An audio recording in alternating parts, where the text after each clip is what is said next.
బేల మండలంలోని బేదోడ గ్రామంలో గత 7 రోజుల నుండి కొనసాగుతున్న బాజీరావు బాబా సప్తాహ వేడుకలు నేటితో ఘనంగా ముగిశాయి. ఇక శ్రీ సంత్ సద్గురు బాజీరావు బాబా పల్లకిని డప్పు చప్పుళ్లు భజన సంకీర్తనల నడుమ భక్తులు గ్రామంలోని ప్రధాన వీధుల గుండా భారీ శోభయాత్ర చేపట్టారు. ఇక వివిధ గ్రామాల నుండి భారీగా తరలివచ్చిన భక్తులతో గ్రామం కిటకిటలాడింది.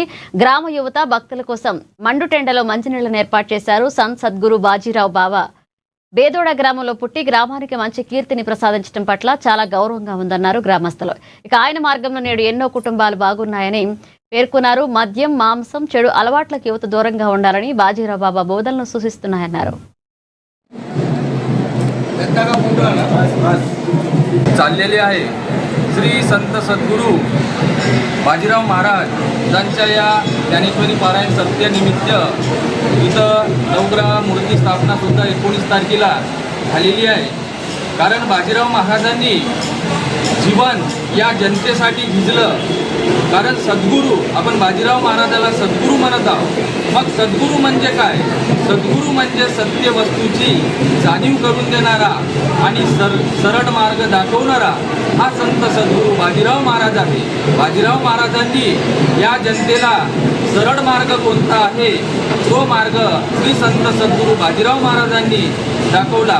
आज बाजीराव महाराजांचे कार्य 3 जिल्ह्यामध्ये आज 6 संच झालेले आहे, तरी भरपूर जोरामध्ये चालत आहे. कारण बाजीराव महाराजांनी स्वतःचा देह चंदनाप्रमाणे ह्या जनतेसाठी झिजवलं. जरी बाजीराव महाराज देहरूपाने गेले, आत्म्यानं आपल्या जवळ आहे म्हणून त्यांचे कार्य चालत आहे. ज्याप्रमाणे अगरबत्ती स्वतः जळून इतरांना सुगंध देतो आणि दिवा स्वतः जळून इतरांना प्रकाश देतो, त्याचप्रमाणे बाजीराव महाराजांनी सुद्धा स्वतःचा देह आपल्या ह्या जनतेसाठी झिजवलं. आणि आज यांच्या जन्मभूमी पुण्यभूमी गावामध्ये आज शेवटचा दिवस काल्याचा दिवस आहे. आणि या काल्यानिमित्त जे बाहेरगावावरून आलेली सर्व सद्भक्त मंडळी आहे, त्या सर्व सद्भक्त मंडळींचे आम्ही बेदोडा ग्रामवासी सर्वांचे आभार व्यक्त करतो. आणि अशा